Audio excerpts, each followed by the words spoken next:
at the end of it, or east or west, home is best. So it's not just honoring a promise. It's the right thing to do. You know, it's good. It will make work easier for my administration. Yes. It will be helpful to the country, where you are saying Kenyans out there who have proven track record, who have expertise, who have experience elsewhere, that things are working. Why can't they come back home and help us fix those things the way they have been fixed in the countries they are domiciled? So instead, because right now we have a lot of politicians who come to benchmark in diaspora, whether it's in the UK, US, or Australia, they come to benchmark. But when they go back home, they don't really implement whatever they came to do. So are you saying that, are you telling us as diasporans that you're going to give us a platform that we can transfer our skills back home rather than having them come to benchmark? Because that also reduces the cost of using taxpayers' money. I can tell you, we are spending billions of shillings.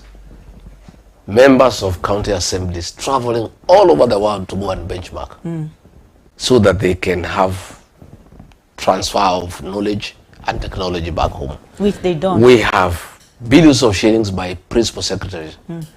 Instead of spending all that money, why don't you get Kenyans who have been living in this country to come and help us fix them? Why do we need to get Kenyans to come and benchmark in the UK? Why don't we get Kenyans who have lived here in the UK to come and fix what we need to fix at home? It's a win-win situation for the country, for all of us. We spend less and we get value for money. I would want a situation where the issues of benchmarking will never be part of my administration. If there are things we want to learn from the United Kingdom, get Kenyans who are in the United Kingdom for 30 years to come and fix it at home. It's a win-win situation. Sir, is this just you saying? Because I know that is something that diaspora people have really wanted to hear, because we're always asking ourselves, why do people come and benchmark? They go back, they do nothing about it. And even that benchmarking is just wasting taxpayers' money. So if you're saying this is like dangling carrots for us as diasporans, that, oh, this is what I'm going to do, and all these promises, like we've been promised before, and nothing has happened. So are you just saying this for us to say, or are you really saying I know you are the one to ask the questions. Allow me to ask you one question. What would one gain by not doing it? I mean, it's foolish. But those are promises that we've been told so many times. I'm saying I'm looking at things differently. I've told you, I have looked at the health sector here in London. I was also the other day in the US. It's top notch. And it's Kenyans who are doing it. When I've been around here, it's Kenyans who are behind the success of the health system here in the United Kingdom. So why would you want to get doctors coming from Nairobi, from Kenyatta National Hospital, to come and benchmark here in London, instead of getting a few Kenyans who have been part and parcel of the success story of the health system, just to come back home and fix things back home and enjoy? And I think Kenyans working abroad would be so fulfilled, it will be a lifetime dream to come back home and transfer the knowledge they have learned in a foreign country. I think giving that opportunity to Kenyans, it will also be very fulfilling. You know, I know many Kenyans are very patriotic people. I have met many Kenyans who say, can I get an opportunity to come home and fix our drainage system? Because I've done it here successfully. I go back home, it's not working. I know what needs to be done. So I am saying, I want Kenyans to give me the benefit of doubt, give me a chance, give me leadership, and I'll do it. Not to please the people of the diaspora, but to fix my country, Kenya, that I love.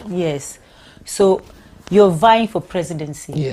And who is your running mate, or is that still in wraps? Well, the issue of running mate is a political question. You don't just get a running mate because you like one.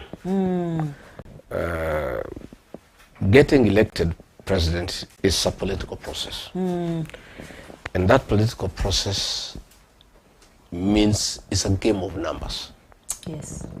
You have the numbers. I heard the other day Dr. Fred Matiang'i say that we shall get one single presidential candidate using a scientific formula.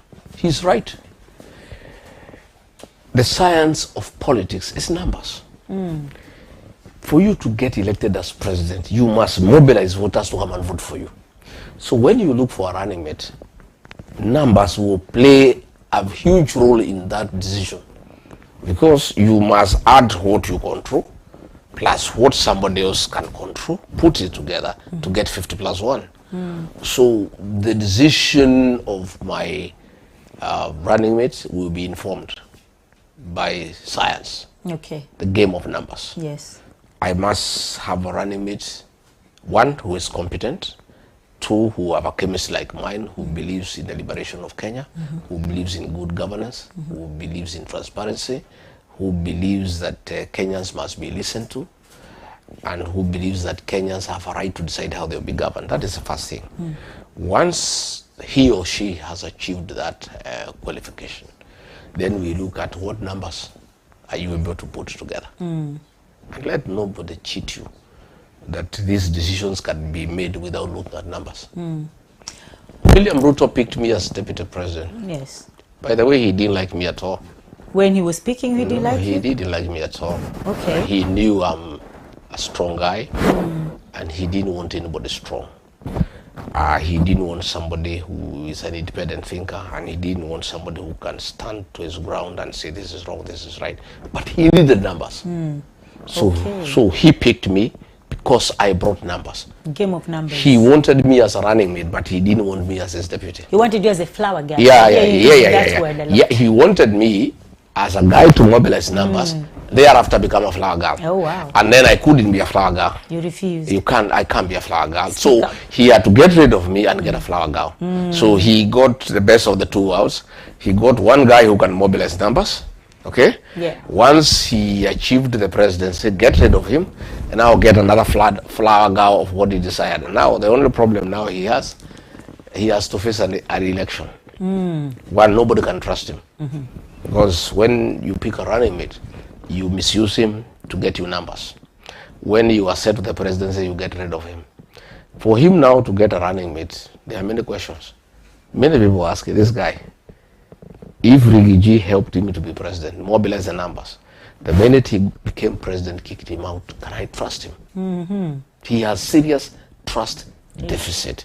Serious trust deficit. So he has to look around. And that is why, as we speak, he has promised the running mate position to more than 7 people. He has promised to Governor Wanga of Homa Bay. He has promised Oburu Odinga. He has promised John Badi. He has promised to retain Kindiki. He has promised Anwar Uhuru.